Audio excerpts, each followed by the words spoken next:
Welcome to the debate. Our discussion centers today on the claims made in the source material regarding, well, the power of the subconscious mind, specifically its ability to reshape objective reality, things like health, wealth, circumstances, all supposedly influenced through sustained affirmation and belief. Right. And the fundamental tension here, I think, is whether the material actually provides a concrete, evidence-based psychological framework for these powerful techniques, or if its proposed mechanism relies maybe overwhelmingly on unverifiable metaphysical concepts and anecdotal claims that seem to defy conventional causality. And I hold that the material does credibly articulate specific operational internal laws of the mind, laws that, when followed rigorously, lead to demonstrable and replicable success, much like applying principles in physics, really. Whereas I maintain that the extraordinary scope of the claimed influence, ranging from remote healing across continents to precognitive insights into future events, pushes this framework far outside the bounds of conventional, evidence-based psychological principles. It suggests, to me, a reliance on something, supernatural or at least unverifiable. Okay, well, let's look at the premise. It's built upon a definitive operational principle described as the law of the mind.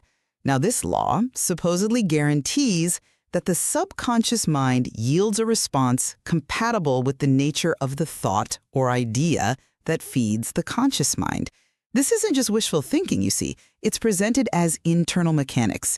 Once the subconscious accepts an idea, it apparently places it immediately in practice, aggregating all the laws of nature and drawing upon the infinite power, energy, and wisdom existing within you. The efficacy of this entire system is comparable, in my view, to, a truth mathematical, as the text puts it. When you affirm health, peace, and harmony, you are deliberately replacing a negative or erroneous thought pattern with what's framed as a universal principle of healthy existence.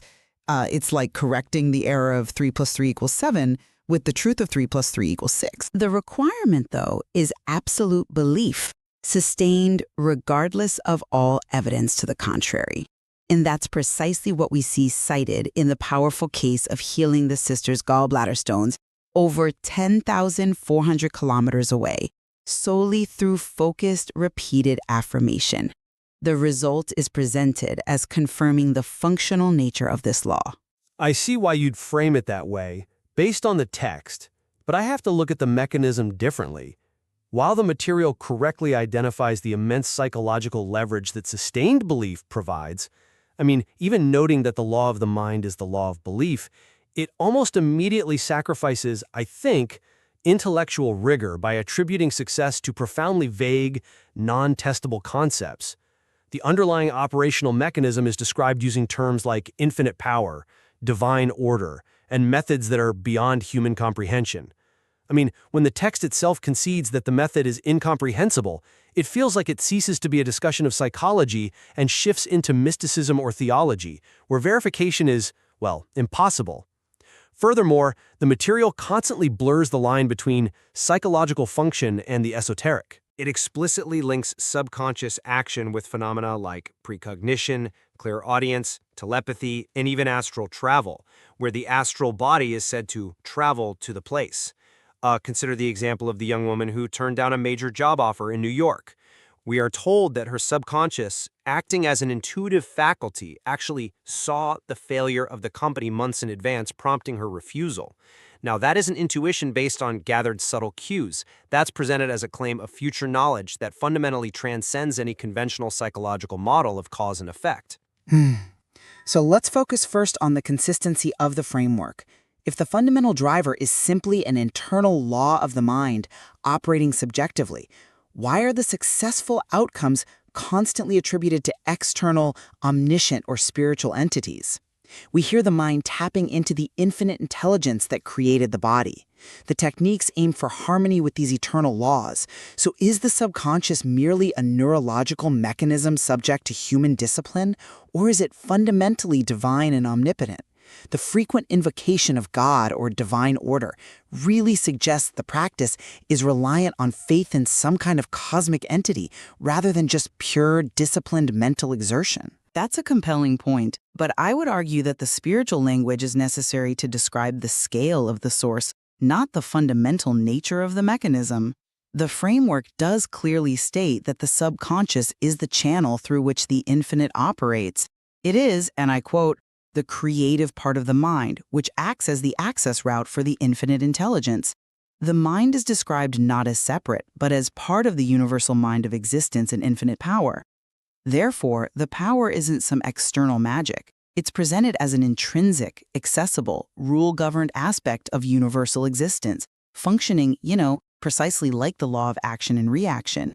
The so-called miraculous results, the instant promotion of the hotel messenger who just repeated "I am promoted now," or the ability to find the exact right house, these merely confirm the immense scale of the infinite resources that surround us and are channeled internally. The law is mechanical, perhaps, but the reservoir it draws from is described as boundless. Okay, but a mechanical law implies predictability and repeatability without the need for faith in an external intelligence. If it's truly a law like gravity, you simply engage the mechanism correctly. Why, then, does the material insist that failure occurs if you harbor any doubt or if your affirmations conflict with underlying beliefs? Gravity doesn't care about my doubt, it just works. The fact that the process seems to rely on profound, sustained, undoubting faith suggests that the primary driver isn't just a mechanical law of the mind, but perhaps rather alignment with a conscious, cosmic intelligence, which is fundamentally a theological claim, not a psychological one. Well, I'm not convinced that the requirement of faith negates the idea of a mechanical law. Faith, in this context, could simply be understood as the sustained intellectual certainty required to successfully input the data into the subconscious. It's the necessary discipline, perhaps, to ensure the data isn't corrupted by conflicting conscious thoughts. And this leads directly to the scope of influence. And yes, this is where the theory truly diverges. I acknowledge that. The material clearly promises methods for altering objective reality, not just subjective perception or emotional state. Examples abound: attracting money in avalanches of abundance, securing the divinely guided buyers for a property, and yes, the most controversial part, non-local remote healing. For instance, the profound example given of the father whose son was miraculously saved from a trucking accident after the father prayed based on a premonitory dream. That suggests that the focused mental action can interrupt impending objective tragedy. This is definitely a claim of direct external causation. I'm just not convinced by that line of reasoning, mainly because the evidence supporting this kind of objective alteration invariably relies on claims of extrasensory perception or, frankly, paranormal interference, which just cannot be verified. We are asked to accept that thought can influence external physical events. How precisely does the affirmation for the missing brother in the U.S. penetrate the universal subconscious and compel him to immediately send a telegram home after years of silence? I mean, that sounds like textbook telepathy, far removed from straightforward psychological control. But the premise is that the subconscious is not limited by space and time. If the mind is truly part of a universal consciousness, as the material suggests, then its influence would necessarily be non-local. The affirmation simply sets the creative law in motion, and the mechanism, this infinite intelligence, arranges the objective events. The brother's sudden motivation, the perfect buyer appearing, the truck driver braking, these are presented as aligning with the affirmed truth. To dismiss these objective results is really to dismiss the core premise that the mind is connected to that non-local resource in the first place. The problem for me is that the material shifts constantly between potentially verifiable psychology and completely unverifiable metaphysics. Take the case of the alcoholic who claimed the healing circulated through him, leading to sobriety. Okay, that could be described as a measurable internal shift, a profound change in psychological state, maybe psychosomatic. But that is fundamentally different from objectively influencing a stock market crash or predicting a job failure in New York, which requires knowledge or influence external to the subjective mind. The fact that the most compelling external claims rely on things like precognition or remote compulsion really undermines the claim that this is merely a predictable mental law at work. And this brings us to the final point of contention, which is perhaps the most revealing one: the critical role of avoiding cognitive conflict, or cognitive dissonance. The material is very explicit about this. Affirmations fail if they conflict with deep-seated underlying convictions. This strongly suggests that the technique itself might be secondary to the individual's pre-existing psychological state.